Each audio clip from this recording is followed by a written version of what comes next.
રાધે રાધે દોસ્તો। બોધ કથા ગુરુની ત્રણ ભેટો। એક પ્રાચીન રાજ્યમાં આરવ નામનો યુવાન રહેતો હતો। તે ખૂબ હોશિયાર, મહેનતુ અને ઉત્સુક મનનો હતો, પરંતુ એક ખામી એમાં હતી, તે બધું ઝડપથી મેળવવા ઈચ્છતો। ધીરજ અને સંયમ તેને નહોતો। તે હંમેશા વિચારતો, લોકો મોટા કામ કરે છે, સફળતા મેળવે છે, મારી પાસે જ કેમ મોડું પડે છે। એક દિવસ તેને નક્કી કર્યું કે તે જંગલમાં રહેતા એક જાણીતા ગુરુ પાસે જઈ સલાહ લેશે। ગુરુ સાથે મુલાકાત કરે છે। ગુરુ એક વૃક્ષની નીચે ધ્યાનમાં બેઠા હતા।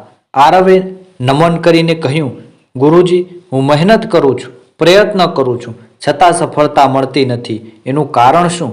ગુરુએ આંખ ખોલી અને શાંત અવાજમાં કહ્યું, બરાબર, આજે હું તને 3 ભેટ આપું છું, તે ભેટો સમજવાનો પ્રયત્ન કર, જીવન બદલાઈ જશે। આરવ ઉત્સાહિત થઈ ગયો। પ્રથમ ભેટ, જે ખાલી માટલું હતું।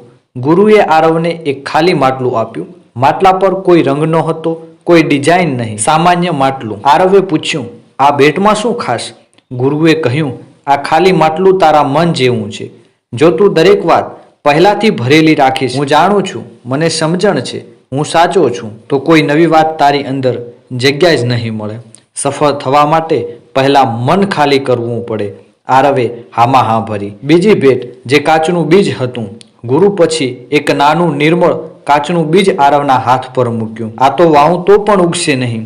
ગુરુ હસ્યા અને કહ્યું, હું તને આ માટે જ આપ્યું છે, બાળક, બધું જ ઝડપથી મળે એવું નથી, બીજને ઉગવા માટે સમય, સંયમ અને યોગ્ય પરિસ્થિતિ જોઈએ। જેને તું જલ્દી મેળવવા દોડે છે, એ જ વસ્તુને સમય જોઈએ।